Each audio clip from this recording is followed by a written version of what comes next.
There comes a moment in every man's life when he must choose between who he was taught to be and who his heart tells him to become. For King Garrick of Eldengar, that moment arrives when a dying woman falls at his feet. The most feared Alpha, king in the realm, has ruled with absolute power for 20 years. His guards expect him to step over the collapsed Omega and continue his procession. But when Mira, a healer accused of forbidden practices, suffers a heart attack in the palace, square, Garrick does what no one expects. He saves her life. What begins as an act of mercy becomes a love that threatens everything he has ever known. Can a king who has only learned to dominate discover what it means to truly care for another? Before we jump back in, tell us where you're tuning in from, and if this story touches you, make sure you're subscribed, because tomorrow I've saved something extra special for you. The kingdom of Eldengar had stood for 8 centuries upon a foundation of blood and birthright. From the granite towers of the capital city to the rolling farmlands that stretched toward distant mountains, every soul within its borders knew their place in the great hierarchy. Alphas ruled from their high castles, their strength and dominance unquestioned since the first king drew breath. Betas served as merchants, craftsmen, and the backbone of commerce. And Omegas gentle, nurturing, but considered weak-tended. Gardens raised children and kept their eyes lowered when nobility passed. King Garrick Drakmor wore the weight of this ancient order like the heavy gold signet ring that never left his finger. The Wolf crest of House Drakmor had marked 8 generations of rulers, each one adding their own legend to the throne's bloody history. At 46, Garrick had reigned for 20 years with an iron fist that brooked no dissent, no softness, no mercy for those who challenged the natural order of things. The great throne room of Ironhold Castle stretched before him now, its vaulted ceiling disappearing into shadows that seemed to press down upon his shoulders. Massive stone pillars carved with the deeds of his ancestors supported the weight of centuries, and between them hung banners bearing the heraldry of the noble houses, all Alpha bloodlines, all sworn to uphold the traditions that kept their world stable and predictable. Lord Aldrich Ravencrest approached the throne with his customary measured stride, his silver hair gleaming in the morning light that filtered through tall windows. As the king's primary advisor, Aldrich had served the crown for 30 years, first under Garrick's father and now under Garrick himself. His pale eyes held the cold calculation of a man who understood power and its preservation above all else. "Your Majesty," Aldrich said, offering a precise bow. "The weekly reports from the provinces have arrived. The harvest proceeds well in the Eastern Territories, and tax collection has exceeded expectations by 12%. Garrick nodded, though his attention wandered to the leather-bound tome that lay open on the small table beside his throne. The Omega Registry Ledger contained the bloodlines and social standings of every citizen in the kingdom, a meticulous record that had been maintained for 4 centuries. Its pages held the genealogies that determined who could marry whom, who could own land, who could speak in the presence of nobility. The rigid order it represented had never been questioned during his reign, until 3 days ago the memory struck him like a physical blow. The sight of the young woman collapsing in the rain-soaked square, her body convulsing as her heart fought to keep beating. Mira Thornfield, according to the arrest documents, 32 years old, born in the outer provinces to Omega parents who had died when she was barely grown. She had been brought to the capital in chains, accused of practicing forbidden healing arts that challenged the authority of the courts. Appointed physicians. "The prisoner," Garrick said quietly, interrupting Aldrich's recitation of grain stores and road repairs. "The Omega woman. How does she fare?" Aldrich's expression tightened almost imperceptibly. "She lives, Your Majesty, though the court healers say her condition remains fragile. Her heart suffered significant strain during the attack. They have her under constant watch in the east wing of the palace." "Good." The word escaped before Garrick could stop it, and he saw Aldrich's eyebrows rise in surprise. "Your Majesty, if I may," Aldrich said carefully, "your concern for this particular prisoner has not gone unnoticed among the court. Some of the noble houses have expressed confusion at your unprecedented intervention during the procession." Garrick's hand moved instinctively to the heavy ceremonial crown that sat upon his head, its weight a constant reminder of his duty. The Alpha Crown of Thorns, forged from blackened steel and set with blood-red garnets, had been worn by every king in his lineage. Its pointed edges pressed into his temples during long court sessions, a deliberate discomfort designed to remind the wearer that power came with pain. "Are you questioning my judgment, Aldrich?" "Never, Your Majesty. But I would be failing in my duty if I did not point out the potential implications of showing such mercy to an accused criminal. The natural order depends upon consistent application of all laws. When an Alpha, particularly the Alpha King, shows special consideration to an Omega, it can be misinterpreted." Garrick rose from his throne, his imposing frame casting a shadow across the marble floor. At 6 feet 4 inches tall, with broad shoulders earned through decades of sword work and mounted combat, he cut an intimidating figure. His dark hair was shot through with premature silver at the temples, the mark of a man who had carried heavy burdens since his 26th birthday, when his father's death had thrust the crown upon his head. Misinterpreted how? His voice carried the dangerous edge that had silenced rebellions and cowed enemy kings. Aldrich did not flinch, though something flickered in his pale eyes. "Some might wonder if Your Majesty has developed an unseemly interest in the prisoner. Such rumors could undermine the respect that keeps our society stable." The words hung in the air between them like a sword blade. Garrick felt something cold and sharp twist in his chest. Not anger at the accusation, but fear that Aldrich might be right. For 3 nights, he had found himself lying awake thinking about the woman's face, the intelligence that had shone in her eyes during their brief conversation, the way she had looked at him without the usual fear that marked his interactions with his subjects. "I saved a life," Garrick said finally. "Nothing more." "Of course, Your Majesty. But perhaps it would be wise to distance yourself from the matter going forward. Allow the court to handle her trial and sentencing according to established law. The charges against her are serious: practicing healing without proper authority, possession of forbidden herbs, possible witchcraft." Witchcraft? The word came out sharper than Garrick intended.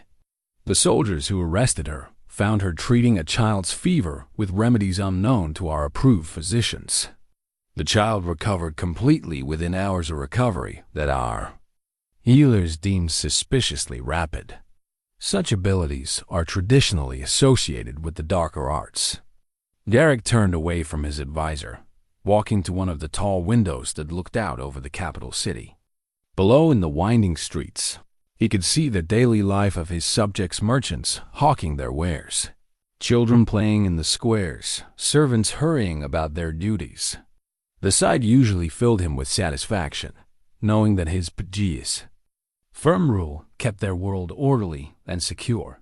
But now he found himself wondering about the life of one particular woman lying in a palace bedroom 3 floors above, fighting to recover from a heart that had nearly stopped beating in the rain. His own heart had not stopped, but something had shifted in that moment when he had lifted Mira Thornfield in his arms. For 20 years, he had been the Wolf King, feared and respected throughout the known world. His enemies whispered his name in terror, and his own subjects bowed low whenever he passed. He had built his reputation on strength, on never showing weakness or doubt. Yet when he had seen her collapse, every instinct of rank and protocol had vanished. He had not seen an Omega criminal or a threat to his authority. He had seen a person in desperate need, and his body had moved before his mind could intervene. "Your Majesty?" Aldrich's voice recalled him to the present. "The trial will proceed as scheduled," Garrick said. though the words felt heavy on his tongue. "But I want daily reports on her condition until she is fit to face the charges." "As you wish, Your Majesty." Garrick listened to Aldrich's footsteps fade away across the marble floor, leaving him alone with his thoughts and the weight of the crown. He had been raised to rule without question, to maintain the natural order that had served their kingdom for centuries. His father had beaten the lessons into him with both words and fists. Alphas were born to command, and any sign of weakness would invite chaos. But his father had never told him what to do when duty and instinct pulled in opposite directions. The alpha crown of thorns pressed against his temples, and for the first time in 20 years of wearing it, King Garrick Drakmor wondered if the pain was worth bearing. The morning of the royal procession had dawned gray and heavy with the promise of rain. Garrick sat astride his black destrier at the head of a column that stretched for nearly a quarter mile through the cobblestone streets of the capital. Behind him rode the flower of Eldengar's nobility, dukes and earls in their finest ceremonial armor, their banners snapping in the cool autumn wind that carried the scent of wood smoke and distant storms. This monthly procession served both ceremony and purpose.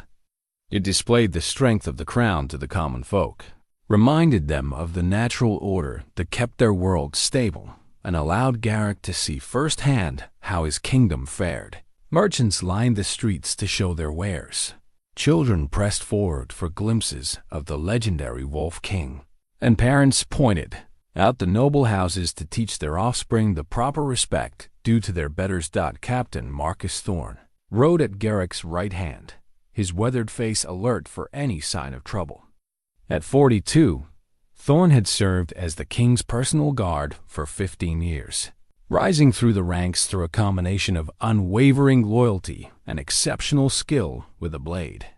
His brown hair was cropped short in military fashion, and his green eyes missed nothing as they scanned the crowds for potential threats.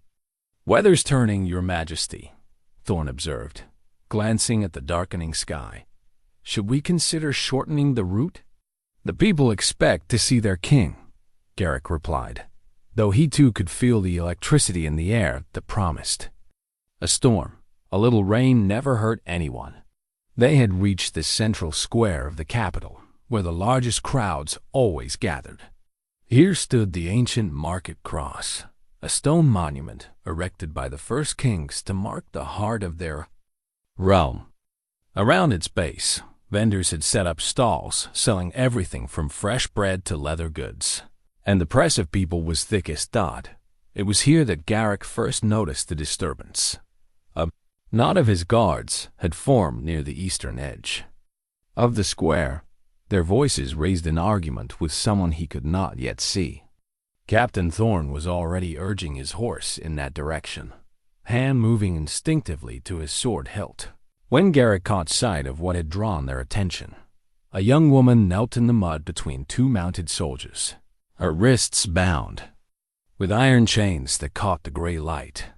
Her dark hair hung in wet tangles around her face, and her simple brown dress was torn and stained from what looked like days of hard travel.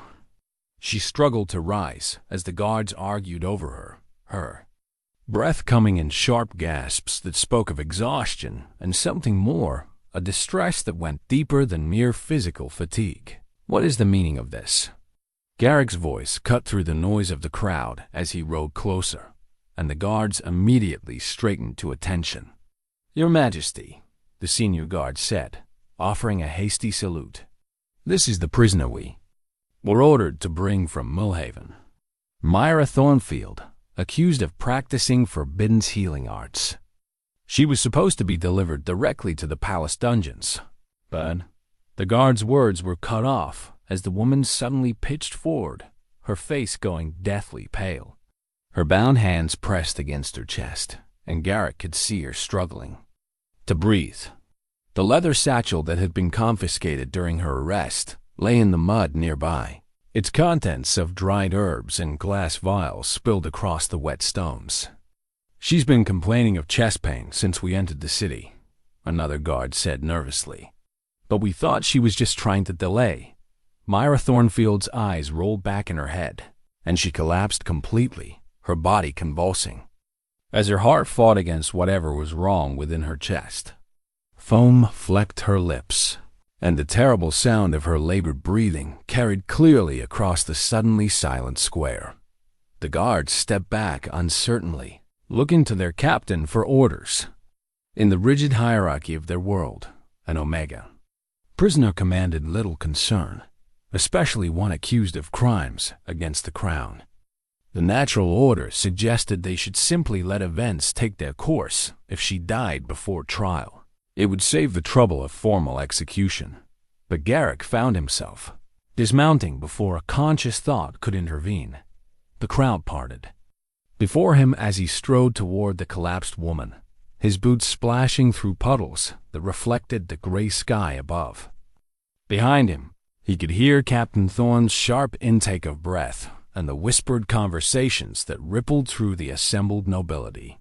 What he was about to do went against every protocol, every lesson of kingship that had been beaten into him since childhood. Mira Thornfield lay curled on her side in the mud, her face blue-tinged and her breathing so shallow it barely moved her chest.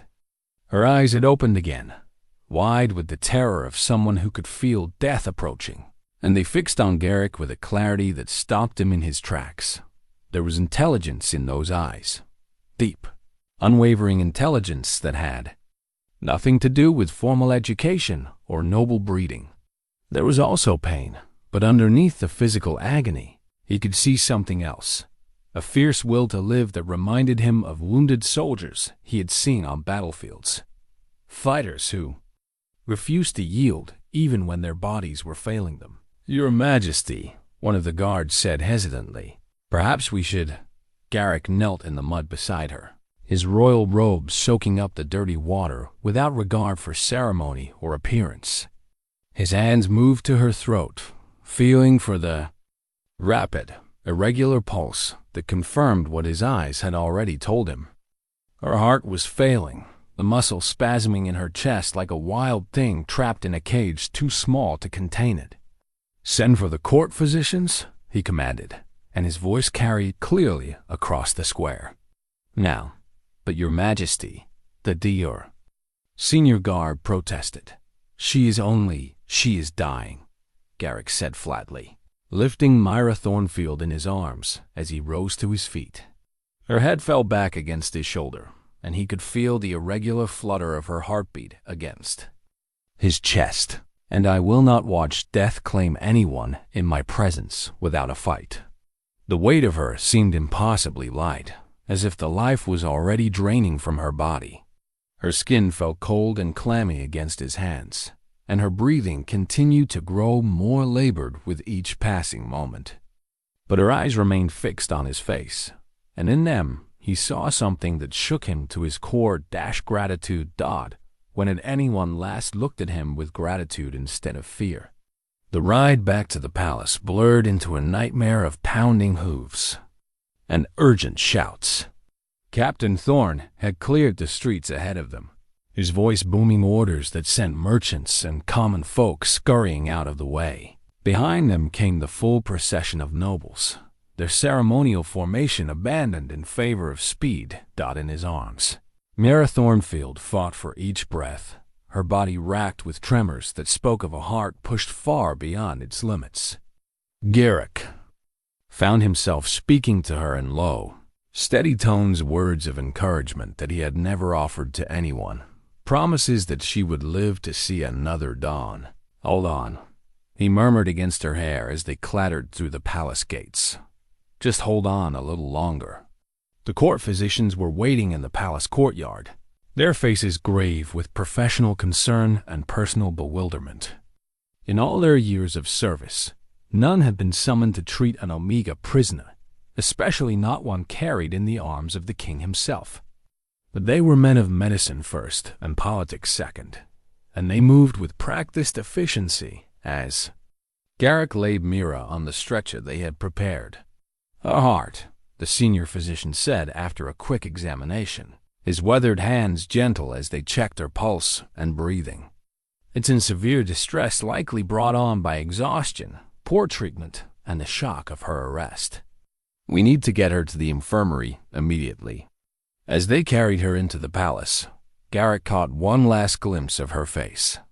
Her eyes had closed, but her breathing seemed slightly steadier, as if his promise of help had given her the strength to keep fighting.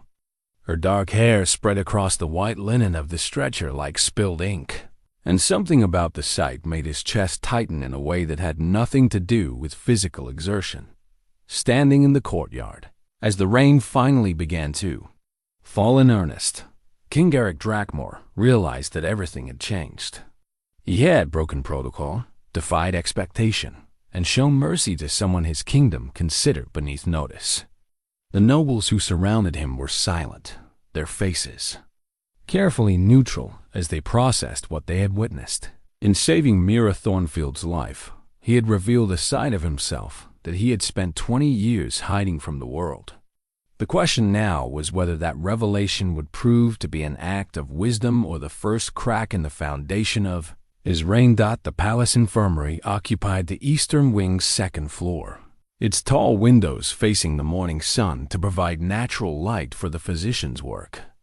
Garrick had walked these corridors countless times during his reign, usually to visit wounded soldiers or check on the health of visiting dignitaries.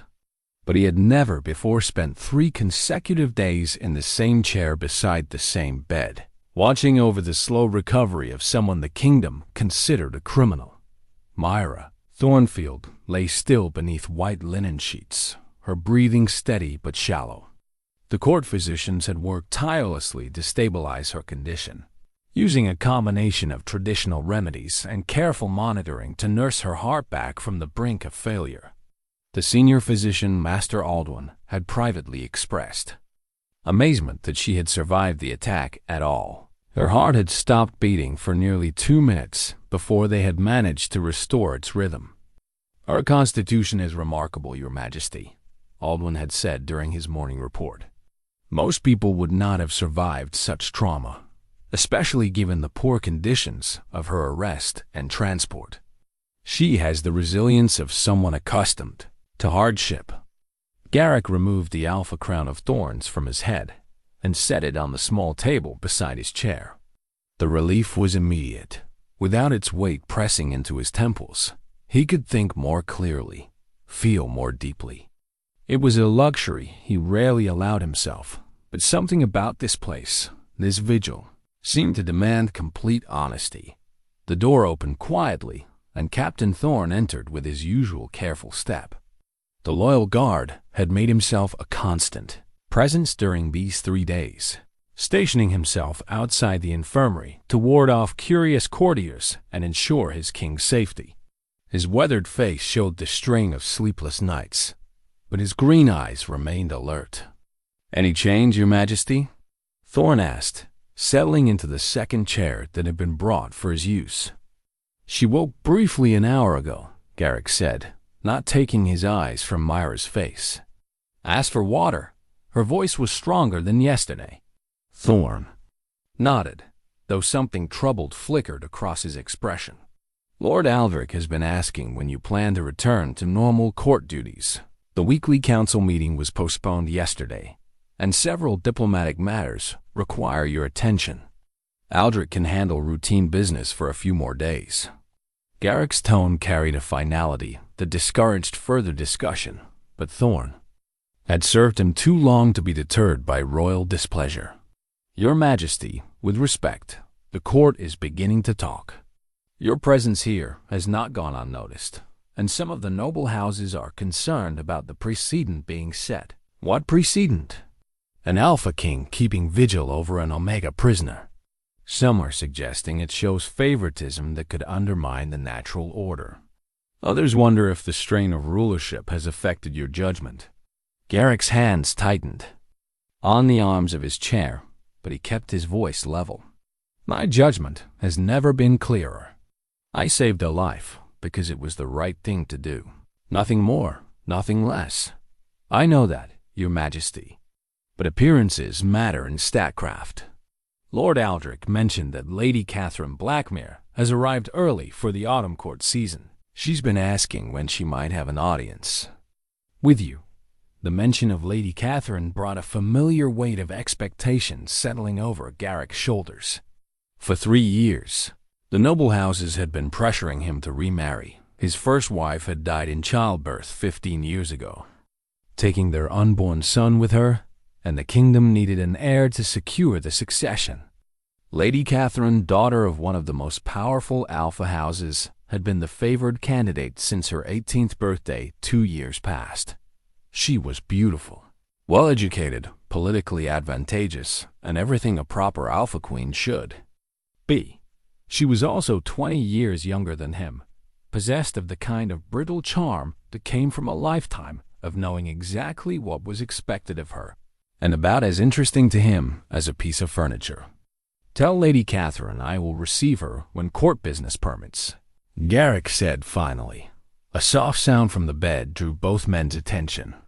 Mira's eyes were opening slowly, the deep brown irises focusing with the careful precision of someone emerging from deep sleep or unconsciousness.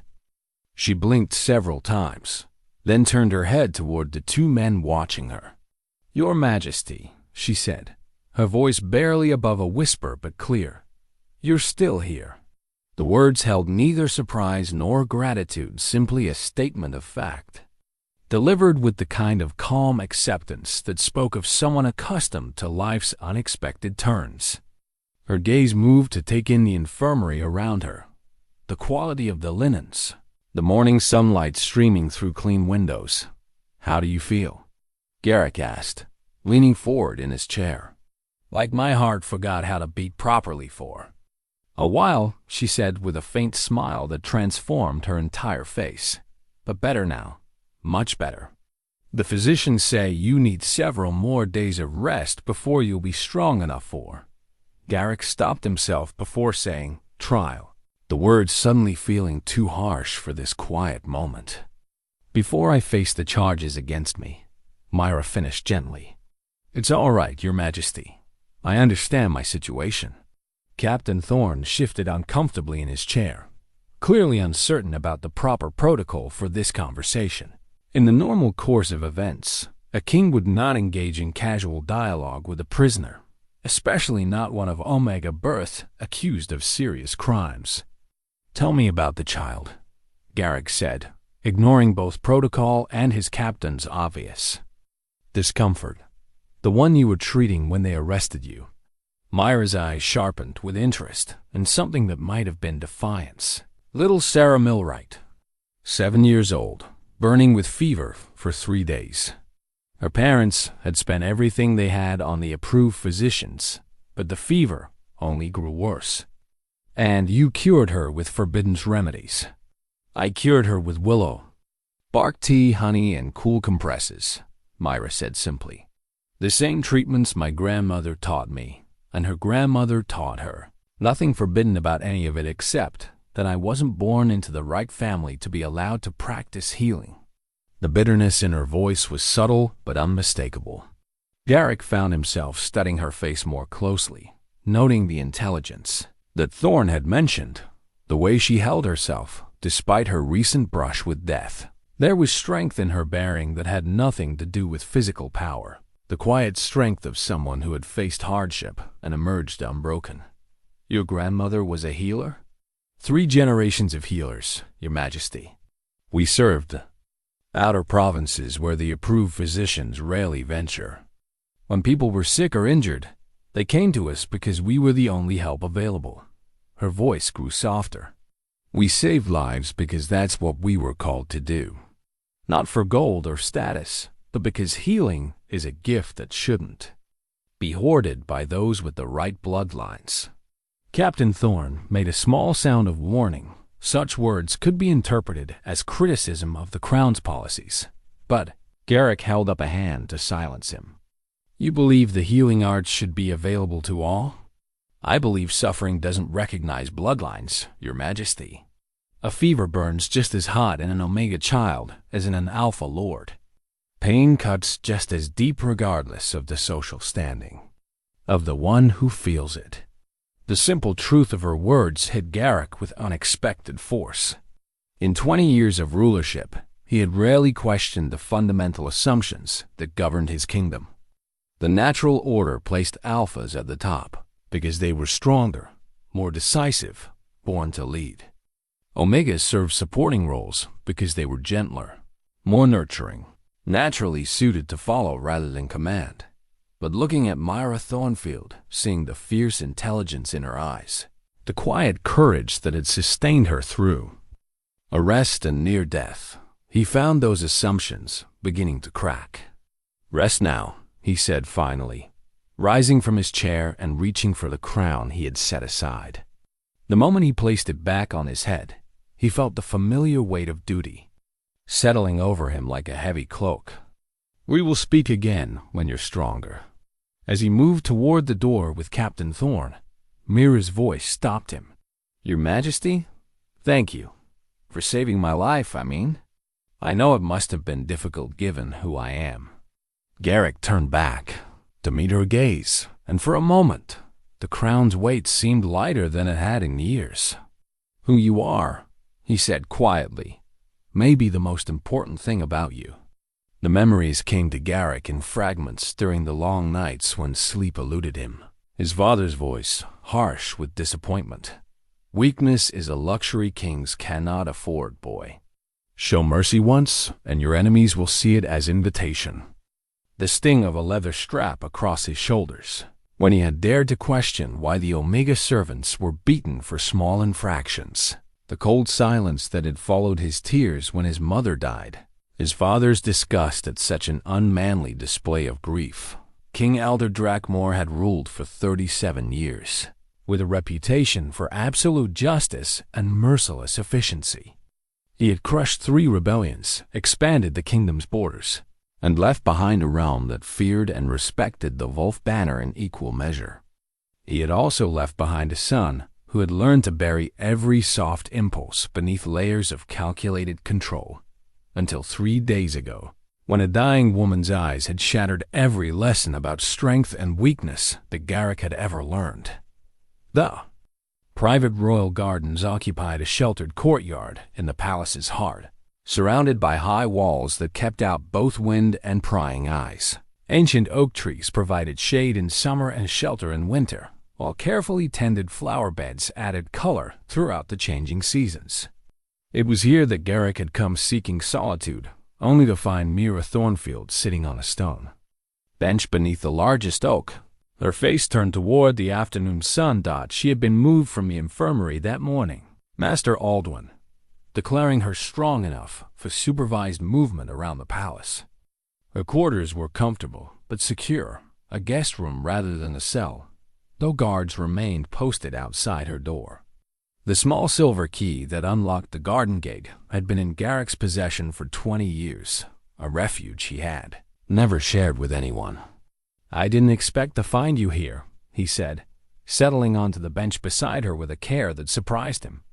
The familiar weight of the Alpha Crown of Thorns seemed heavier than usual in this peaceful place. "Captain," Thorn said, "I was permitted to walk in the gardens for an hour each day," Mira replied, not moving from her position facing the sun. "He didn't mention they were private gardens. Should I leave?" "No." The word came out more quickly than Garrick intended. "Stay, please." They sat in comfortable silence for several minutes, listening to the autumn breeze rustle through the oak leaves above them. Mira wore a simple blue dress that one of the palace servants had provided, nothing fancy, but clean and well-fitted, a vast improvement over the torn garments she had worn during her arrest.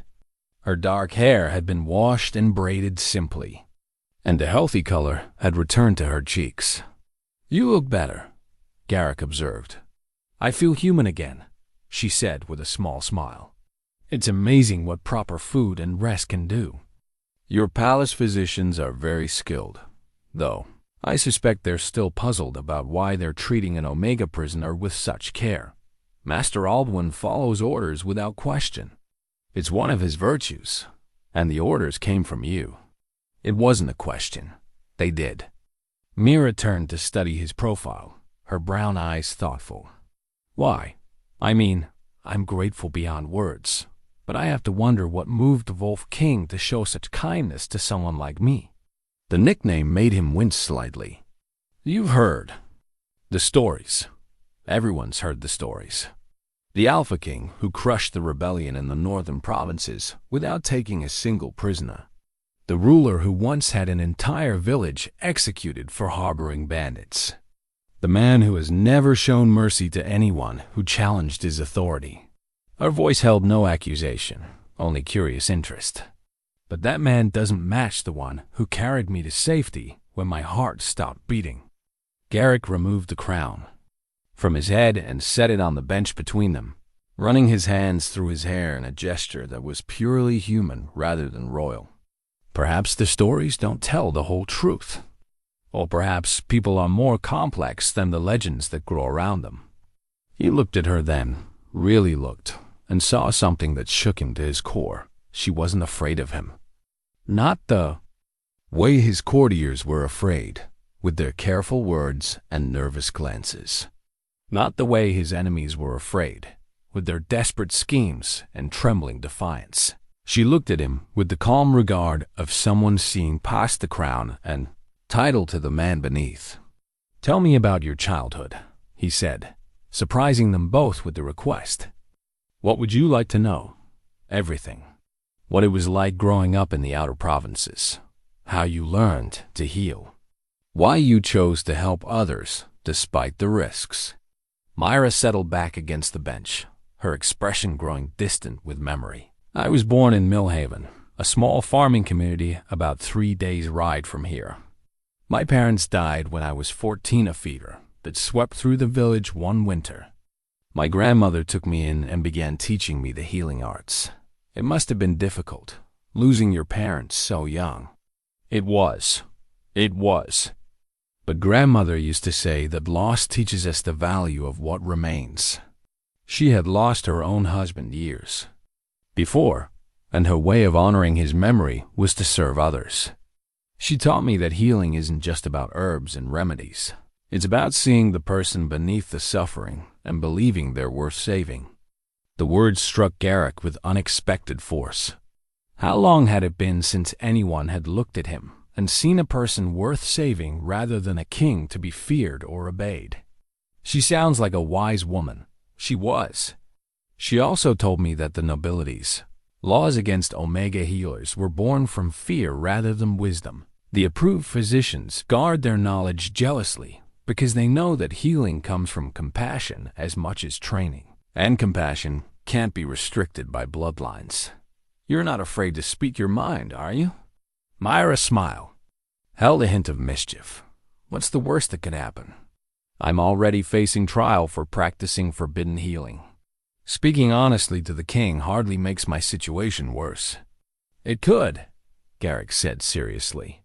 "I could order your execution right now, here in this garden, and no one would question it." "You could," she agreed calmly. "But you won't. How can you be so certain?" "Because a man who carries a dying stranger to safety isn't the same man who orders executions for speaking uncomfortable truths. Because you removed your crown when you sat down, as if its weight was too much to bear in a place of peace. Because you're sitting here asking about my childhood instead of demanding information about my alleged crimes." Her perceptiveness was both startling and somehow comforting. When had anyone last seen him so clearly? "You said your grandmother taught you that people are worth saving," Garrick said quietly. "Do you believe that applies to everyone? Even kings who have done terrible things in the name of duty?" Mira was quiet for a long moment, studying his face with an intensity that made him feel exposed in ways that had nothing to do with royal protocol. "I believe," she said finally, "that redemption is always possible for those brave enough to seek it. The question isn't whether someone deserves saving, it's whether they're willing to save themselves." The afternoon sun slanted lower through the oak leaves, casting shifting patterns of light and shadow across the garden. Somewhere in the distance, the palace bells chimed the hour, a reminder that duty waited beyond these walls. But for this moment, sitting beside a woman who saw him as simply human. Garrick felt something long dormant stirring in his chest, thought it might have been hope. It might have been the first tentative beats of a heart learning to feel again after 20 years of careful numbness. Whatever it was, it frightened him more than any battlefield he had ever faced. "I should go," he said, reaching for the crown that lay between them. "Court duties, of course." Mira's voice held understanding rather than disappointment. "Thank you for sharing this place with me. It's beautiful." As Garrick rose to leave, he paused, looking back at her sitting peacefully beneath the ancient oak. "Tomorrow, same time. If you would like to continue our conversation, I would like that very much, Your Majesty." Walking back toward the palace proper, the alpha crown of thorns heavy on his head once more, Garrick realized that he was already counting the hours until tomorrow's afternoon sun would bring him back to this garden, to this bench, to the woman who had begun to show him what he might become if he found the courage to change. The great hall of Einhold Castle had witnessed 8 centuries of royal ceremonies, but few as tense as the emergency council session Lord Aldrich had called for the week following Mira's recovery. The massive stone chamber echoed with the voices of the kingdom's most powerful nobles, their alpha bloodlines represented by banners that hung from the vaulted ceiling like silent witnesses to the growing discord. Duke Edmund Ravencrest, Lord Aldrich's younger brother, stood at the center of the assembly, his voice carrying clearly through the hall. "The people are talking, Your Majesty. In the markets, in the taverns, in the countryside beyond our walls. They speak of the day their king knelt in the mud to save an Omega criminal. And what precisely do they say?" Garrick asked from his throne, though the careful neutrality of his tone did nothing to disguise the danger beneath the words. "Some call it mercy," Duke Edmund continued, his weathered face creased with concern. "Others call it weakness. But all agree that something fundamental has changed in the natural order of our kingdom."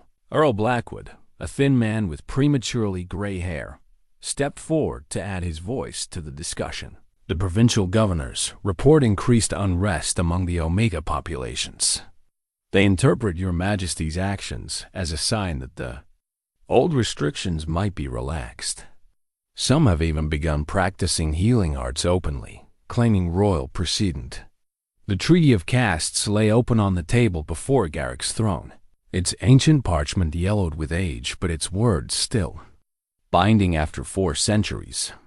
Lord Aldrich had placed it there deliberately, a reminder of the legal foundations that governed their society. The document clearly stated that healing arts were restricted to those of alpha blood who had received formal training at the royal academies. "Lord Aldrich," Garrick said quietly, "what exactly are you proposing?" The silver-haired advisor stepped forward with his customary measured grace. "I propose, Your Majesty, that we clarify the situation for the benefit of all concerned. The prisoner's trial should proceed immediately, with the full weight of law applied to her crimes. A public execution would demonstrate that royal mercy does not extend to those who violate the fundamental order of our realm." The words hit Garrick like physical blows, but he kept his expression carefully neutral. Around the hall, he could see nods of agreement from several of the noble houses, their faces reflecting the cold calculation of men who valued stability above compassion. "And if I refuse, then we risk the very foundations of our society," Duke Edmund said gravely. "The separation between Alpha and Omega exists for good reason, Your Majesty. When those boundaries become blurred, chaos follows. We have historical precedent for this. The rebellion in the eastern provinces 50 years ago began with exactly this kind of confusion about natural roles." Captain Thorne stood at his customary position near the throne, his hand resting on his sword hilt. Garrick could see the tension in his loyal guard's shoulders, the way his green eyes tracked the movements of every noble in the hall. Thorne had been present for all of Garrick's conversations with Mira, had seen the change in his king's demeanor, and his loyalty was being tested in ways that went beyond simple military duty. "Captain Thorn," Lord Aldrich said suddenly, "you have spent considerable time guarding the prisoner. What is your assessment of her character?" The question was clearly intended as a trap, forcing Thorn to choose between honest observation and political necessity. The captain's weathered face remained impassive, but Garrick could see the conflict in his eyes. "She appears to be exactly what she claims to be, my lord," Thorn said carefully. "A healer who treated sick children in communities where no other help was available. But still a criminal under our laws." "Still a criminal under our laws," Thorn agreed reluctantly. The admission hung in the air like a sword blade. Even Thorn, loyal as he was, could not dispute the legal reality of Mira's situation. The laws were clear, had been clear for centuries, and personal feelings could not change that fundamental truth. "Lady Catherine has requested another audience," Lord Aldrich continued smoothly. "She brings greetings from her father and a formal proposal for a marriage alliance that would strengthen ties between the Crown and House Blackmere. Perhaps it would be wise to focus on securing the succession rather than dwelling on matters that distract from royal duty." The mention of Lady Catherine brought murmurs of approval from the assembled nobles. A royal marriage to one of their own would reassure them that their king remained committed to traditional values, that his moment of mercy in the reign had been an aberration rather than a fundamental change in character. "I will consider the lady's proposal in due time," Garrick said, rising from his throne to signal the end of the discussion. "As for the prisoner, her trial will proceed according to established law. Justice will be served." The words felt like ash in his mouth, but they seemed to satisfy the noble assembly. One by one, the lords and earls offered their bows and departed, leaving Garrick alone with Captain Thorn and the weight of promises he was not sure he could keep. "Your Majesty," Thorn said quietly once they were alone, "there may be another way. Speak freely. Exile rather than execution. Banishment to the far provinces with orders never to return to the capital. It would satisfy the law's demand for punishment while sparing her life." Garrick considered the suggestion, weighing it against the political realities Lord Aldrich had outlined so starkly. Exile would indeed preserve Mira's life, but it would also send her away forever, back to the harsh existence she had known in the outer territories. After their conversations in the garden, after seeing the intelligence and compassion that made her so much more than her birth status suggested, the thought of losing her felt like losing a part of himself he had only just discovered. "I need to think," he said finally. "Of course, Your Majesty. But the trial is scheduled for tomorrow morning. Whatever decision you make must be made soon." That evening, Garrick found himself walking the castle's battlements as he had done since childhood whenever difficult decisions weighed upon him. The view from the walls encompassed the entire capital city, from the wealthy districts where the noble houses maintained their town residences to the humbler quarters where merchants and craftsmen lived and worked. Below in the palace gardens, he could see a small figure sitting beneath the oak tree where they had shared so many conversations over the past week. Even from this distance, he recognized Mira's silhouette, the way she held herself with quiet dignity despite the uncertainty that surrounded her fate. Tomorrow, she would face judgment for the crime of healing without proper authority. The law was clear, the penalty established by centuries of precedent. As king, his duty was to uphold that law regardless of personal feelings or growing attachment. But as a man, as someone who had seen past the barriers of blood and birth to recognize the worth of another human being, he found himself questioning whether some laws deserved to be challenged, whether some traditions needed to be changed, and whether the greatest strength might sometimes require the courage to show mercy rather than force. The wind carried the scent of autumn leaves and distant rain, and Garrick closed his eyes, feeling the weight of the crown pressing into his temples like the thorns for which it was named. Tomorrow would bring answers, one way or another. Tonight, he could only stand on these ancient walls and wonder whether saving one woman's life might cost him his kingdom, or whether losing her might cost him his soul. The trial would begin at dawn, but sleep had abandoned Garrick entirely. He found himself in the royal archives, deep within the castle's foundation, surrounded by centuries of accumulated knowledge and the musty scent of ancient parchment. These chambers had been his refuge since childhood, a place where he could lose himself in the stories of kings and kingdoms that have risen and fallen long before his birth. Tonight, however, he was not seeking escape but answers. The records of his mother's lineage filled several shelves, meticulously maintained documents that traced Queen Elena's family back through 15 generations of noble blood. Her marriage to his father had been celebrated as the perfect union of two great alpha houses, a political alliance that had strengthened the kingdom's stability and provided the succession the realm required. But as Garrick studied the carefully penned genealogies by candlelight, something nagged at his memory, a conversation half overheard in childhood, whispers that had stopped abruptly when he entered a room. His father's occasional silences when Elena's family was mentioned thought it was nearly midnight when he found it. Hidden between the pages of a treatise on royal protocol, he discovered a small crystal pendant on a thin silver chain. The stone was milky white with veins of blue running through it like captured lightning, and it felt warm to the touch in a way that had nothing to do with the temperature of the archives. Wrapped around the chain was a piece of parchment so fragile it threatened to crumble at his touch.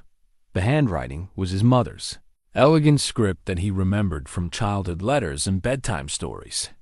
But the words themselves transformed everything he thought he knew about his heritage. "My dearest son," the letter began, "if you are reading this, then I am gone, and you have grown old enough to understand truths that must be hidden from the world.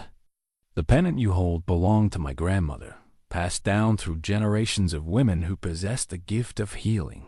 It marks us as what we truly are, not the alpha nobility your father believes he married, but Omega healers whose bloodline stretches back to the earliest days of our realm."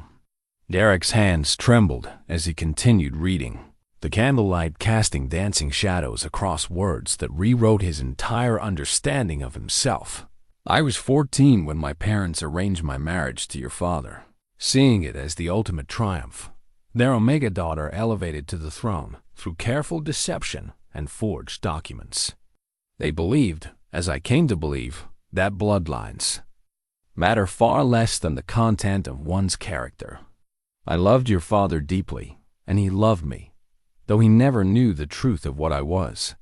Our love created you, my precious boy, a bridge between two worlds that others insist must remain forever separate." The pendant's chain felt heavy in Garrick's hands, weighted with implications that went far beyond personal revelation. If his mother had been Omega-born, then his own heritage was mixed. His authority derived from a foundation built on secrets and lies. "The healing gift flows in our family like a river," the letter continued. "I could never practice it openly, but I used my knowledge quietly, secretly, to help those I could reach. The servants who recovered mysteriously from fevers, the guards whose wounds healed faster than expected, the kitchen maids whose difficult pregnancies ended safely, all bore witness to healing that could not be officially acknowledged." Footsteps echoed in the corridor outside the archives, and Garrick quickly folded the letter, slipping both it and the pendant into his robes. The door opened to reveal Captain Thorne, his weathered face creased with concern. "Your Majesty, I've been searching for you. Lord Aldrich requests your presence in the council chamber. He says it's urgent." Garrick rose slowly, his mind still reeling from his mother's revelations. "What time is it?" "Past midnight, Your Majesty." "But Lord Aldrich insists the matter cannot wait until morning." They walked through the castle's corridors in silence, past tapestries that depicted the glorious deeds of Garrick's ancestors. Each heroic scene now felt like a monument to lies, noble bloodlines that might be nothing more than carefully constructed. Fiction. The council chamber was dimly lit by oil lamps, their flickering light casting long shadows across the polished table, where Lord Aldrich waited with several documents spread before him. His pale eyes held a satisfaction that immediately put Garrick on guard. "Your Majesty," Aldrich said, rising to offer a precise bow, "thank you for coming despite the late hour. I have discovered something that requires immediate attention." "What is it?" "Information regarding the prisoner's background that changes the nature of her crimes significantly." Aldrich gestured to the documents on the table. "It appears that Mira Thornfield has been practicing healing arts for more than a decade, treating hundreds of patients throughout the outer provinces. The scope of her violations is far more extensive than we initially believed." Garrick moved closer to examine the papers, recognizing reports from provincial governors and testimonies from local officials. The evidence painted a picture of systematic defiance of royal law, healing practices that had continued openly despite official prohibition. "Furthermore," Aldrich continued, "there are suggestions that she may have been teaching others, spreading forbidden knowledge to other Omegas who lack proper authority. This could constitute conspiracy to undermine royal authority, a charge that carries the penalty of death without possibility of mercy." The trap was elegantly constructed. Aldrich had gathered evidence that would make Mira's execution not just legally justified, but politically necessary. A conspiracy charge would eliminate any possibility of the exile that Captain Thorne had suggested, forcing Garrick to choose between upholding the law and protecting someone who had become far more important to him than simple duty should allow. "There's more," Aldrich said quietly. "I've received word that several noble houses are questioning your Majesty's fitness to rule. They'd point to your unprecedented intervention during the procession, your continued visits to the prisoner, your reluctance to proceed with her trial. Some suggest that the strain of rulership has affected your judgment. Are you questioning my fitness to rule, Aldrich?" "Never, your Majesty. But I would be failing in my duty if I did not warn you that certain factions within the nobility are preparing to act if they believe the crown has become compromised." The threat was delicately phrased but unmistakable. If Garrick continued to show mercy to Mira, he risked not just political opposition but potential rebellion. The noble houses held enough military power to challenge the throne if they united against him, and Aldrich clearly believed he held enough evidence to justify such extreme action. "The prisoner's execution must proceed as scheduled," Aldrich said with finality. "Any other course risks civil war." Standing in the council chamber with his mother's letter burning like a secret fire against his chest, Garrick realized that everything had led to this moment.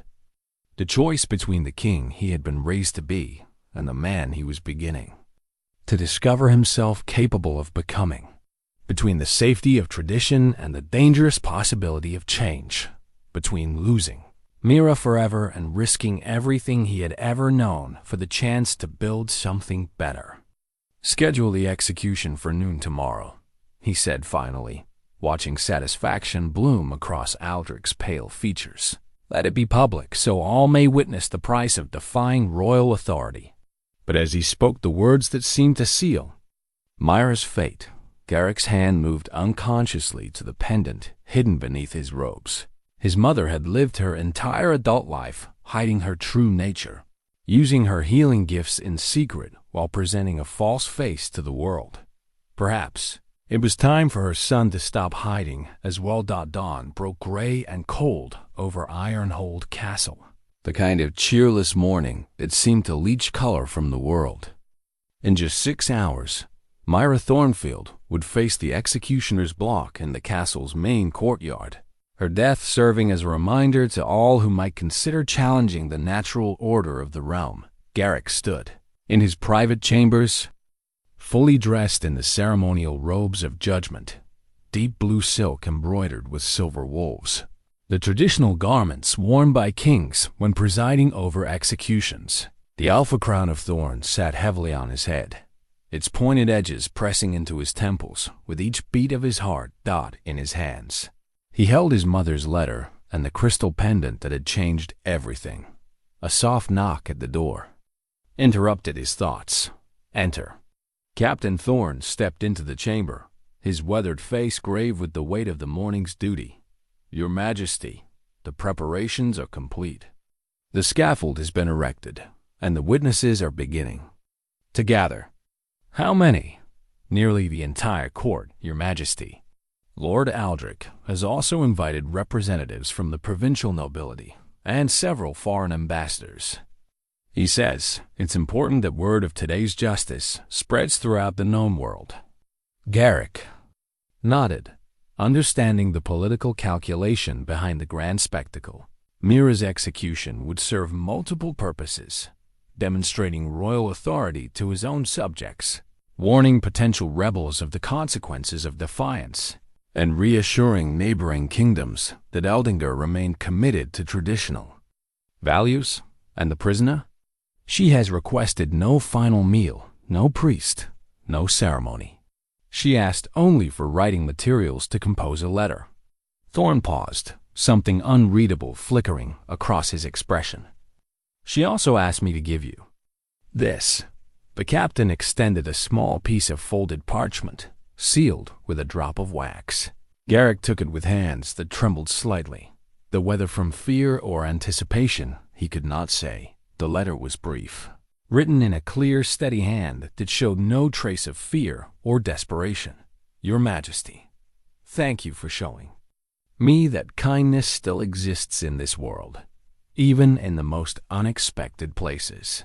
I do not fear what comes next, for I have lived long enough to see that love can bloom even in the harshest soil.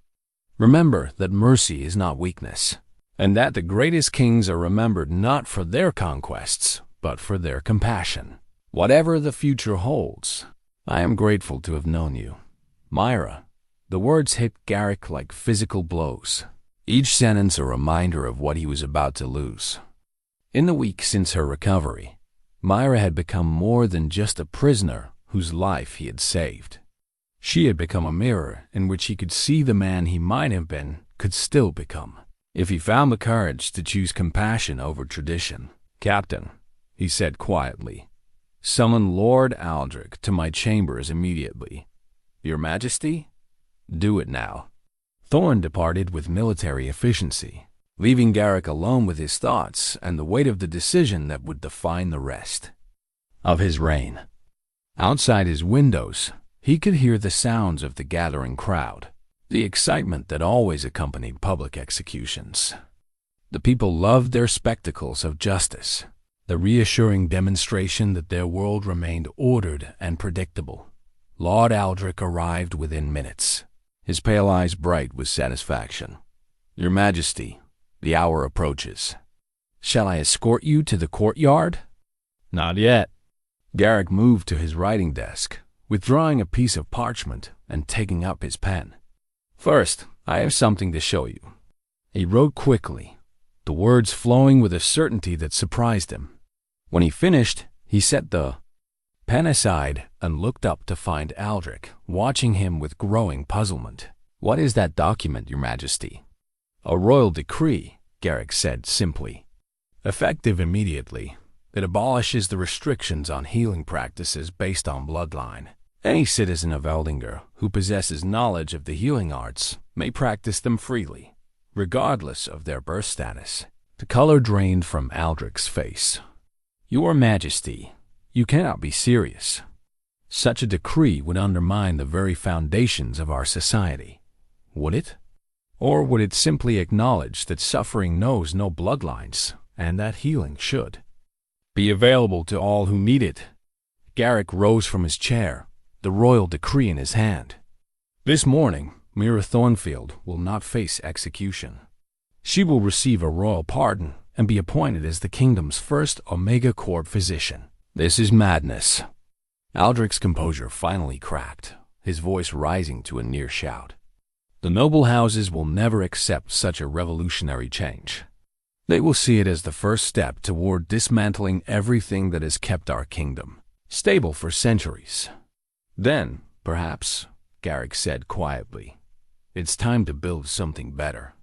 He moved to the chest where he kept his most precious possessions, withdrawing Queen Elena's hidden journal, the complete record that his mother had left behind, documenting not just her own secret heritage, but the true bloodlines of dozens of noble families throughout the kingdom.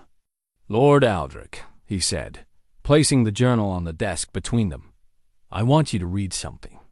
Aldrich approached cautiously, his pale eyes scanning the pages that detailed Elena's Omega ancestry and her secret healing practices. With each paragraph, his expression grew more shocked, more calculating.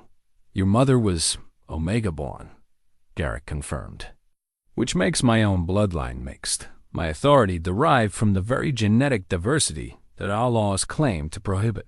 This changes nothing, Aldrich said desperately. These revelations must never become public. The kingdom's stability depends on maintaining the illusion of pure bloodlines, does it? Or does the kingdom's stability depend on acknowledging the Padilla truth, that worth comes from character rather than birth, that healing gifts should be honored regardless of their source, that love and compassion are more valuable than genetic purity? Garrick reached into his robes and withdrew the crystal pendant, letting it catch the morning light that streamed through his chamber windows. This belonged to my great-grandmother, passed down through generations of Omega healers. My mother wore it in secret her entire life, using her gifts to help others while pretending to be something she was not. If this information becomes public, it will destroy everything, Aldrich whispered. Everything built on lies deserves to be destroyed, Garrick replied. The question is whether we have the courage to build something honest in its place. From the courtyard below came the sound of bells tolling the hour. The execution was scheduled to begin soon, and the assembled crowd would be growing restless. But Garrick felt a strange calm settling over him, the peace that comes when a man finally stops running from who he truly is. I'm going to tell them, he said simply, all of it. My mother's heritage, the truth about bloodlines, the new laws that will govern our kingdom from this day forward. Mira Thornfield will not die today because she represents everything that is best about our people: compassion, intelligence, the willingness to serve others, regardless of personal cost. You'll destroy yourself, Aldrich said flatly, and the kingdom with you. Perhaps. Or perhaps I'll finally become the king my mother always believed I could be. Garrick placed the alpha crown of thorns on his desk, its weight suddenly unbearable. A king who rules through love rather than fear, through truth rather than deception. As he walked toward the door, royal decree in one hand and his mother's pendant in the other, Garrick felt lighter than he had in 20 years. The choice was made, the consequences accepted. In a few minutes, he would stand before his assembled court and change everything. The only question now was whether his kingdom and the woman whose life had awakened his heart would survive. The revolution he was about to unleash.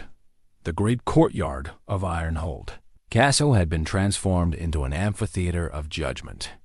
Wooden bleachers rose in tiers around three sides of the square, packed with nobles in their finest ceremonial dress, foreign dignitaries whose presence would carry word of this day's events to distant kingdoms, and carefully selected representatives of the merchant and craftsman classes. At the center of the space stood the execution platform, its fresh-cut timbers gleaming pale in the overcast morning light. Garrick emerged from the castle's main entrance without his crown, carrying instead the Sword of Kings, a ceremonial blade that had been wielded by every monarch in his lineage during moments of supreme royal authority. The weapon's ornate hilt caught what little sunlight penetrated the gray clouds, its ruby pommel pulsing like a beating heart. The crowd fell silent as he approached the platform, their faces reflecting confusion at the absence of the traditional crown and the presence of the ancient sword. Protocol demanded that executions be overseen by a fully regaliated monarch, the visible symbols of authority reinforcing the power of royal justice. But Garrick had moved beyond the constraints of protocol. Captain Thorne walked at his right hand, the loyal guard's weathered face carefully neutral despite the turmoil that Garrick knew must be raging beneath the surface. Behind them came a small procession of court officials and scribes, men whose duty was to record the day's events for posterity. Lord Aldrich stood near the platform's base, his pale eyes fixed on his king with an intensity that bordered on desperation. The silver-haired advisor had clearly spent the hour since their confrontation, attempting to gather support among the noble houses, and the tight clusters of whispered conversation throughout the crowd suggested his efforts had met with some success. Mira Thornfield was escorted onto the platform by 2 guards, her hands bound with ceremonial chains that caught the light like silver threads. She wore a simple white dress that the palace servants had provided, the traditional garment for those facing execution, meant to symbolize the cleansing of sin through death. But on her, the white fabric seemed to glow with an inner light that spoke of purity that needed no cleansing. Their eyes met across the courtyard, and Garrick felt his breath catch in his throat. There was no fear in her gaze, no desperate pleading for mercy. Instead, he saw calm acceptance and something that looked remarkably like pride, not the arrogant pride of nobility, but the quiet satisfaction of someone who had lived according to their principles and found themselves at peace with the consequences. "People of Eldengar," Garrick began, his voice carrying clearly across the courtyard without need for shouting. "We have gathered here today to witness justice. But before we proceed, there are truths that must be spoken, secrets that have been hidden too long in the shadows of tradition." A ripple of unease passed through the assembled crowd. This was not the standard opening for an execution ceremony, and several of the noble lords were exchanging glances that spoke of growing alarm. 20 years ago, I took the throne of this kingdom with the promise to uphold our ancient laws, to maintain the natural order that has governed our society for 8 centuries. I have ruled with strength, crushed rebellion, expanded our borders, and earned the fear of our enemies. Garrick paused, letting his gaze sweep across the faces before him. But I have also ruled with blindness, accepting without question the assumptions that divide us into categories of worth based on the accident of birth. Lord Aldrich stepped forward, his voice urgent. "Your Majesty, perhaps we should proceed with the scheduled execution will not take place," Garrick said firmly, and a gasp ran through the crowd like wind through wheat. "Instead, we will witness something far more important, the birth of a new understanding of what makes our kingdom truly great." He reached into his robes and withdrew his mother's crystal pendant, holding it high so that its milky surface caught what light filtered through the clouds. "This belonged to Queen Elena, my beloved mother, passed down through generations of her family. But it is not the ornament of alpha nobility, as we have always been told. It is the mark of Omega healers, women whose gifts of compassion and medical knowledge served our people for centuries before artificial restrictions drove them into hiding." The silence that followed was absolute, as if the entire courtyard had forgotten how to breathe. Garrick could see shock blooming across noble faces, the careful facades of certainty cracking as they processed the implications of his words. "My mother was Omega-born," he continued, his voice steady despite the magnitude of what he was revealing. "A marriage to my father was built on forged documents and carefully constructed lies, because she understood what we have all forgotten, that love transcends bloodlines, that worth comes from character rather than genetics, that the divisions we maintain are barriers to justice rather than pillars of stability." Duke Edmund Ravencrest rose from his seat in the noble section, his face flushed with indignation. "This is impossible. The royal genealogies have been maintained for centuries.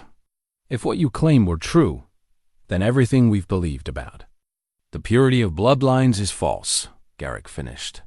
Which it is. But noble houses have been intermarrying with Omega families for generations, hiding the truth behind forged documents and deliberate deception. We are all mixed blood, all part of the same human family that artificial laws have tried to divide. He turned toward Mira, who stood on the platform, watching him with an expression of wonder that made his heart race. Mira Thornfield represents everything that is best about our people. She has dedicated her life to healing others, asking nothing in return but the satisfaction of reducing suffering. She has been condemned to die for practicing the same arts that my mother practiced in secret, for possessing knowledge that should be honored rather than forbidden. Drawing the sword of kings from its sheath, Garrick held the ancient blade before him, its steel reflecting the gray sky like captured storm clouds. With this sword, my ancestors have executed thousands in the name of maintaining order. Today, I lay it aside in favor of a different kind of strength, the strength to admit when we are wrong, to change what needs changing, to choose love over fear. He set the ceremonial weapon on the platform's edge and stepped back, his hands empty of symbols of authority, but his voice stronger than ever. From this day forward, the kingdom of Eldengar will no longer restrict healing practices based on bloodline. Any citizen who possesses medical knowledge and the compassion to use it will be free to serve others, regardless of their birth status. The artificial barriers between Alpha and Omega are hereby abolished, replaced by a single standard, the content of one's character. The courtyard erupted in chaos. Some nobles rose to their feet in protest, their voices raised in outrage at the revolutionary proclamation. Others sat in stunned silence, processing the implications of changes that would reshape everything they had known. But scattered throughout the crowd, Garrick could see faces lighting with hope, servants and craftsmen who had lived their entire lives under the weight of artificial limitations, suddenly seeing possibilities they had never dared to imagine. Lord, Aldrich's voice cut through the tumult like a blade. Seize him. He's been corrupted by the Omega Witch. This is not our king speaking, but madness born of unnatural influence. Several guards moved toward the platform, their hands on their weapons, but their expressions uncertain. Captain Thorne stepped smoothly between them and his king, his own sword half drawn, and the clash of loyalties that had been building for days suddenly crystallized into a moment of absolute decision. Choose, Thorne said quietly to the guards, his green eyes hard as flint. Follow a lord who would have you betray your sworn king, or stand with the man who has led this kingdom through 20 years of peace and prosperity. The guards hesitated, looking from Aldrich to Garrick to the crowd of nobles whose unity was fracturing before their eyes. Some of the noble houses were rising to support Lord Aldrich's call for action, while others remained seated, their faces thoughtful as they weighed the implications of what they had heard. Standing on the platform beside Mira, his hand reaching out to break the ceremonial chains that bound her wrists, Garrick felt the weight of history balancing on a sword's edge. Everything he had built, everything he had inherited, everything he had believed about duty and kingship was in the balance. But for the first time in 20 years, he knew exactly who he was and what he believed in. The revolution had begun. Ceremonial chains fell away from Mira's wrists with a sound like silver bells, each link catching the gray light as it tumbled to the platform's wooden floor. She stood perfectly still for a moment, her dark eyes fixed on Garrick's face with an intensity that seemed to shut out the chaos erupting around them. You didn't have to do this, she said quietly, her voice somehow carrying clearly despite the tumult in the courtyard below. Yes, I did, Garrick replied, reaching up to remove the simple circlet he had worn in place of the ceremonial crown. In his hands, he held the crown of unity, a new symbol he had commissioned in secret during the past week. Wrought from silver and gold intertwined, set with stones from both Alpha and Omega territories. For 20 years, I've ruled through fear and tradition. It's time to try ruling through truth. The sight of the new crown sent another wave of shock through the assembled nobles. Lord Aldrich's face had gone deathly pale, his pale eyes darting between Garrick and the various faction leaders among the houses, calculating support and opposition with the desperate precision of a man watching his world collapse. "My lords and ladies," Garrick continued, raising his voice to address the full assembly, "I stand before you not just as your king, but as a man who has discovered that the greatest strength comes not from dominance, but from the courage to be vulnerable.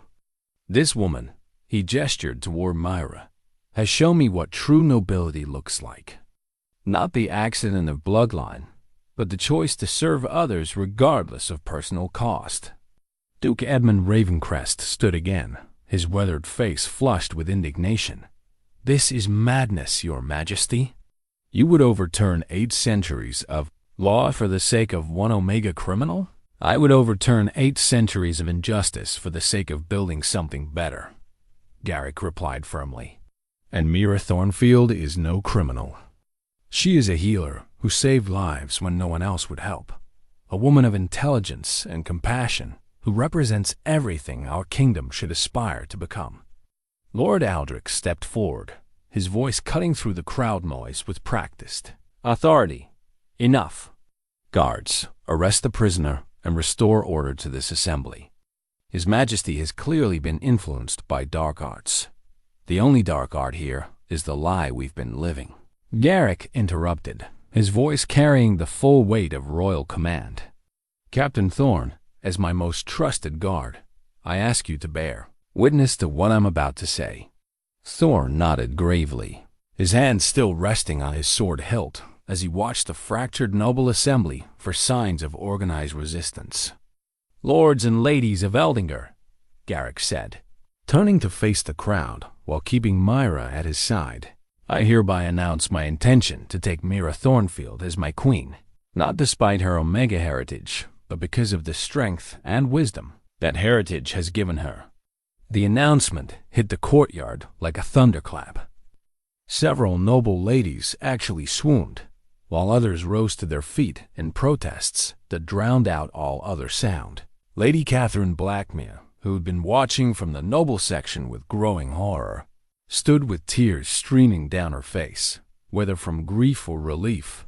Garrick could not tell, but scattered throughout the crowd, he could see other reactions: servants and craftsmen whose faces lit with hope, younger nobles who had always questioned the rigid traditions of their elders, common citizens who understood that this moment represented possibilities they had never dared to imagine. This union will not be built on political calculation or the preservation of bloodlines, Garrick continued when the noise finally subsided enough for him to be heard. It will be built on mutual respect, shared values, and the belief that love is stronger than law, that compassion is more valuable than conquest. Mira stepped forward then, her voice clear and strong despite the magnitude of the moment. "Your Majesty, I am honored beyond words by your proposal. But I must ask, are you certain this is what you want? The path ahead will not be easy.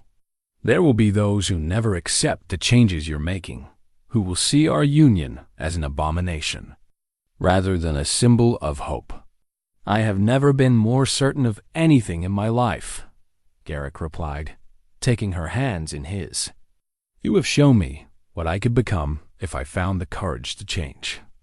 Now I'm asking you to help me show our kingdom what it could become." The answer shone in her eyes before she spoke it aloud. "Yes," she said simply. "Yes, I will stand with you, whatever comes." From the noble section came Lord Aldrich's voice, cold with fury and calculation. "This mockery ends now. Guards loyal to the true order of things, arrest them both. The king has been corrupted beyond redemption." But instead of the immediate response Aldrich clearly expected, there was hesitation. The guards looked to Captain Thorn, who had served faithfully for 15 years and whose loyalty was beyond question. Other nobles looked to their own house leaders, uncertain whether this was the moment for action or careful observation. Earl Blackwood, a thin man with prematurely gray hair, rose slowly from his seat. "Lord Aldrich," he said carefully, "perhaps we should consider the implications of what His Majesty has revealed. If the royal bloodline is indeed mixed, if the genealogies we've relied upon are falsified, then perhaps our entire understanding of natural hierarchy needs to be reconsidered." "Treason!" Aldrich spat. "You would accept this revolutionary madness?" "I would accept the evidence of my own eyes," Blackwood replied calmly. "His Majesty has ruled wisely for 20 years. The kingdom has prospered under his leadership. If he says these changes are necessary, perhaps we should listen before we condemn." Other voices began to join the discussion, some supporting Aldrich's call for resistance, others expressing cautious support for their king's revelations. The unity that had seemed so solid just hours before was fracturing along lines that have probably existed for years. Hidden beneath the surface of ceremonial politeness, Dodd, standing on the platform with Mira's hand in his, the crown of unity gleaming. Between them, like a bridge between two worlds, Garrick felt the weight of his kingdom's future settling on his shoulders. The revolution he had started would not be settled in a single day, might not be resolved without bloodshed, but it had begun, Dodd, and for the first time in his life, he was fighting for something he truly believed in. The standoff in the courtyard stretched like a bowstring drawn to its breaking point. Lord Aldrich stood with a handful of the most conservative noble houses, their faces set with the grim determination of men who saw their world crumbling and were prepared to fight to preserve it. Opposite them, Earl Blackwood had gathered a smaller but growing group of nobles who seemed willing to consider their king's revolutionary words. Between the two factions, the majority of the assembly remained seated, their expressions thoughtful, as they weighed political calculation against personal conviction. These were the pragmatists who had learned to survive by reading the currents of power and adjusting their loyalties accordingly. Captain Thorm moved closer to the platform, his weathered face alert for any sign of violence. Behind him, the royal guards remained in formation, but with weapons still sheathed, caught between conflicting loyalties and uncertain which orders they should follow. "Your Majesty," Duke Edmund Ravencrest called out, his voice carrying clearly across the tense courtyard, "before this assembly descends into chaos, perhaps we might hear from others who have witnessed these alleged truths. If the royal bloodline is indeed mixed, surely there are records, witnesses, evidence beyond your word alone." It was a reasonable request that Garrick had been expecting. He reached into his robes and withdrew his mother's complete journal, holding it high for all to see. "Master Aldwin," he called to the senior court physician, who sat in the section reserved for palace officials. "You served my mother during the last years of her life. Did you ever notice anything unusual about her medical knowledge, her ability to treat conditions that puzzled other healers?" The elderly physician rose slowly, his lined face thoughtful. "Your Majesty, Queen Elena did indeed possess remarkable insight into healing arts. She often suggested treatments that proved more effective than conventional remedies. I assumed it was natural intuition, or inherited knowledge passed down through generations of Omega healers," Garrick said quietly. "Knowledge she could never openly acknowledge because of laws that prevented her from practicing the gifts she was born with." From the crowd came an unexpected voice, a woman rising from the section reserved for merchant families. She was perhaps 50 years old, with graying hair and the weathered hands of someone who had worked hard all her life. "Your Majesty," she said, her voice trembling but determined, "I was a kitchen maid in the palace 20 years ago. When my daughter fell ill with the wasting fever, Queen Elena came to our quarters in secret. She brought remedies that the court physicians had never heard of, stayed with us through 3 nights of crisis. My daughter lived because of her kindness. Her words sent a ripple through the assembly. Other voices began to speak up: servants who had witnessed Elena's secret healing, guards who had received mysterious treatments for battle wounds, common folk whose lives had been touched by the Queen's hidden compassion. Lord Aldrich's face grew progressively paler as testimony mounted, the carefully constructed myth of alpha superiority cracking under the weight of accumulated truth. But instead of conceding defeat, his expression hardened with desperate calculation. "Even if these stories are true," he said loudly, "they change nothing. The law is the law, established by centuries of tradition and maintained for the stability of our realm. One woman's deception, however well-intentioned, cannot overturn the natural order that has served us since the kingdom's founding. But what if that natural order is not natural at all?" The new voice came from an unexpected source, Lady Catherine Blackmere, who had risen from her seat among the noble ladies. Her face was pale but determined as she addressed the assembly. "My lords and ladies, I have spent 2 years being prepared for marriage to His Majesty, studying the genealogies of all the great houses to understand the bloodlines that would unite in our union." She paused, gathering courage for what she was about to reveal. "In the course of that study, I discovered irregularities in many family records, gaps in documentation, sealed archives, testimonies that didn't align with official histories. I thought they were simply clerical errors, but now you understand that the purity we've claimed is a fiction," Earl Blackwood said quietly. "How many of us can truly trace our lineages back 8 centuries without finding mixed heritage hidden beneath layers of forged documents and convenient amnesia?" A murmur ran through the noble section as lords and ladies began to consider their own family histories with new understanding. Some faces showed shock, others growing comprehension, and a few expressions of what might have been relief at finally speaking truths that had been buried for generations. Out from the common sections of the courtyard came a different sound growing. Excitement, as ordinary citizens began to understand that the barriers which had constrained their entire lives might actually be dissolving. A banner appeared among the crowd, hastily constructed from torn cloth and held aloft by work-roughened hands. Its simple message read, "The people's voice for love." Captain Thorne caught Garrick's attention with a subtle gesture, pointing toward the castle gates where more common folk were gathering. Hundreds of citizens who had heard word of the confrontation and come to witness history being made. Their faces showed hope rather than fear, anticipation rather than dread.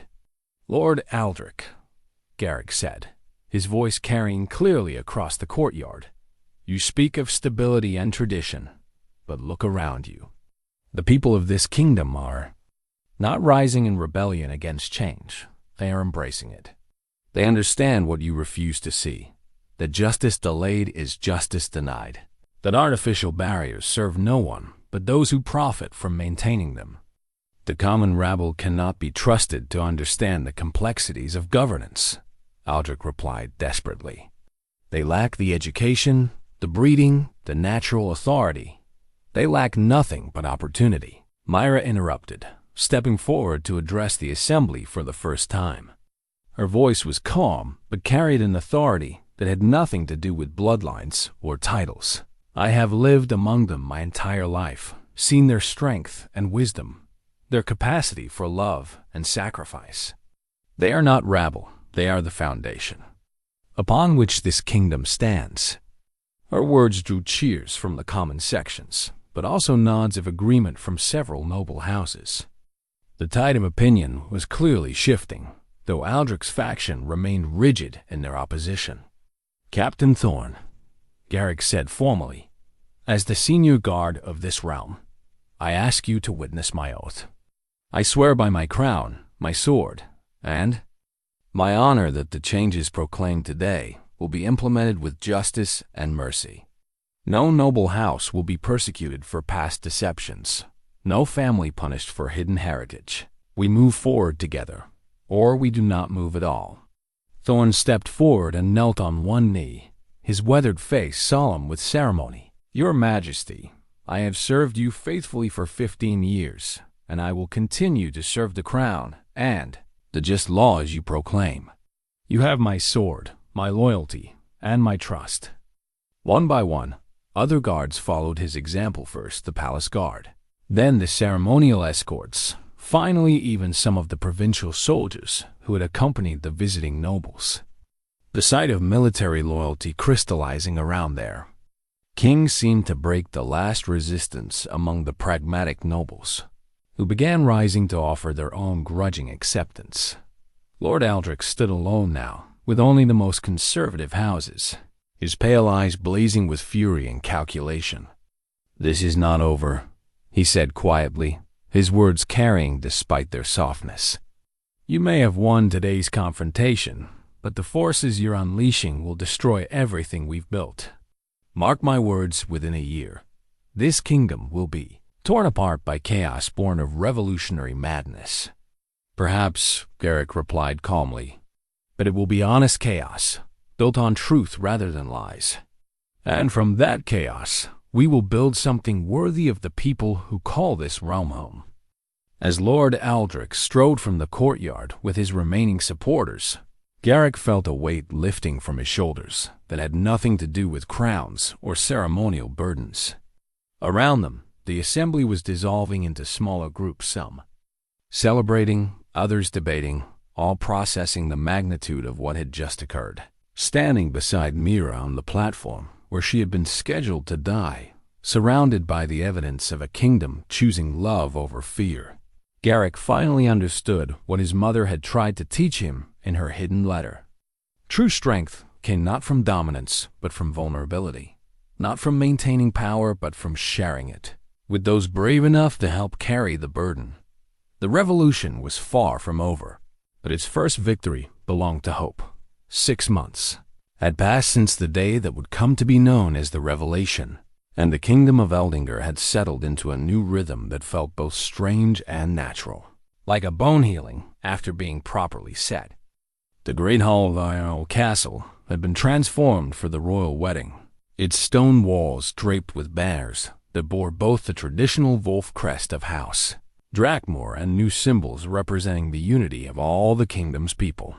Garrick stood at the altar wearing robes of deep blue silk, but his head bore the crown of unity rather than the alpha crown of thorns that had weighed so heavily on his ancestors. Beside him waited Mira, radiant in a gown of cream silk embroidered with silver threads that caught the morning light streaming through the tall windows. Around her throat she wore his mother's crystal pendant, its milky surface gleaming like captured starlight. The ceremony itself was a blend of old traditions and new understandings. Master Alduin, who had emerged as a surprisingly progressive voice in the months following the Revelation, spoke the ancient words of binding while incorporating new vows that emphasized partnership rather than dominance, mutual support rather than hierarchical submission.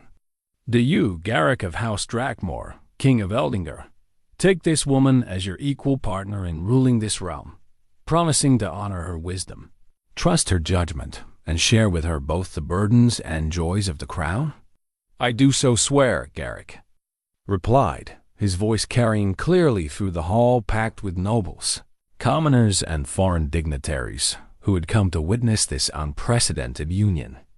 "Do you, Mira of House Thornfield, accept the crown of this realm not as ornament but as responsibility, promising to serve all the people with the same compassion you have shown throughout your life, regardless of their birth or station?"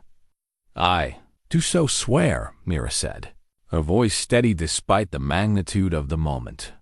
Captain Thorn stood at Garrick's right hand, resplendent in the new uniform that marked his elevation to Lord Marshal of the realm. The promotion had been both reward for his loyalty and recognition of his role in bridging the gap between old traditions and new realities. His weathered face bore a smile that spoke of deep satisfaction with the changes he had witnessed. In the front row of noble seats sat Earl Blackwood, who had emerged as the leader of the progressive faction and was now serving as the kingdom's new chief advisor. Beside him was Lady Catherine Blackmere, who had surprised everyone by requesting appointment as the kingdom's first ambassador for social reform, a position that utilized her knowledge of noble genealogies to help other families acknowledge their own mixed heritage without shame. The ceremony reached its climax as Garrick and Mira exchanged rings, simple bands crafted from metals found in both Alpha and Omega territories, forged together by the kingdom's finest smiths. The symbolism was not lost on the assembled crowd, who erupted in cheers as the couple was pronounced king and queen of a realm, committed to justice over tradition. But it was the smaller moments that truly captured the transformation that had taken place. In the weeks following the revelation, dozens of noble families had come forward to acknowledge Omega heritage that had been hidden for generations. The palace archives had been opened to genealogical scholars who were working to compile accurate family histories free from the deceptions of the past. More importantly, healers throughout the kingdom had emerged from hiding to practice their arts openly. Mira had established the first Royal Academy of Healing Arts, where knowledge would be shared freely, regardless of the student's bloodline. The results had been immediate and dramatic, infant mortality rates dropping, plague outbreaks contained. More quickly, communities that had suffered for generations finally receiving proper medical care. Not all the changes had been easy. Lord Aldrich had indeed attempted to organize resistance among the most conservative noble houses, but his efforts had collapsed when several key families chose adaptation over rebellion. He had finally accepted exile to a neighboring kingdom whose ruler shared his rigid views on bloodline purity, taking with him only a handful of die-hard traditionalists who could not accept a new order. Some foreign kingdoms had responded to Eldengar's transformation with suspicion and hostility, viewing the breakdown of caste barriers as a dangerous precedent that might spread to their own realms. But others had quietly sent delegations to study the changes, and reports suggested that similar movements were beginning to stir in distant lands. The wedding feast that followed the ceremony filled the great hall with music, laughter, and the mingled conversations of people who had never before shared the same space as equals. Servants dined alongside nobles, craftsmen debated policy with court officials, and former enemies found common ground in their shared commitment to building something better. As the evening drew toward its close, Garrick and Mira stepped out onto the castle's highest balcony, where they could look out over the capital city spread below them. Torches and lanterns created a constellation of warm light in the darkness, and from the streets came the sound of continued celebration as the people marked not just a royal wedding but the birth of a new kind of kingdom. "Do you ever regret it?" Mira asked quietly, her hand finding his as they stood together beneath the stars. "Everything you gave up to choose this path?" Garrick considered the question seriously, thinking of the comfortable certainties he had abandoned, the unquestioned authority he had surrendered, the simple clarity of a world divided into rigid categories of worth and status. "I regret nothing," he said finally. "The man I was before was built on lies and fear. The man I am now you've helped me become is built on truth and love. That seems like a fair trade." In the distance, the palace bells began to chime. Midnight, marking the official beginning of the new reign. But for Garrick and Mira, standing together on the balcony, where they had first begun to understand what they might mean to each other, the moment felt less like an ending than a beginning.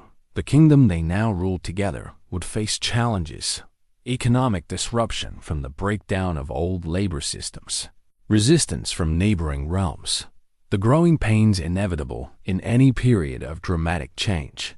But they would face those challenges as partners, supported by a people who had chosen hope over fear, progress over stagnation, love over the artificial barriers that had divided them for too long. Below them in the courtyard, where Mira had once been scheduled to die, a new fountain had been installed, a gift from the common citizens of the capital. Water flowed from a sculpture that depicted hands of different sizes and shapes, reaching toward a common center. and carved around its base were the words that had become the kingdom's new motto: "From many hearts, one people." As they watched, a young couple approached the fountain, clearly a nobleman and a woman of common birth, their different styles of dress marking them as products of different worlds. But they moved together with the easy familiarity of love, and when they paused to drink from the fountain's clear water, no one questioned their right to share the same space, the same hopes, the same future.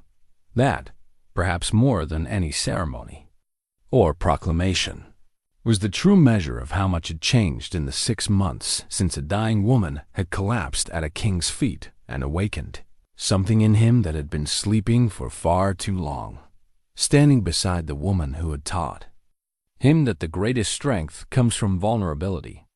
Garrick felt the weight of the crown settling on his shoulders, not as a burden this time, but as a reminder of all the lives that depended on the choices he would make in the years to come. It was a weight he was finally ready to bear, because he no longer bore it alone.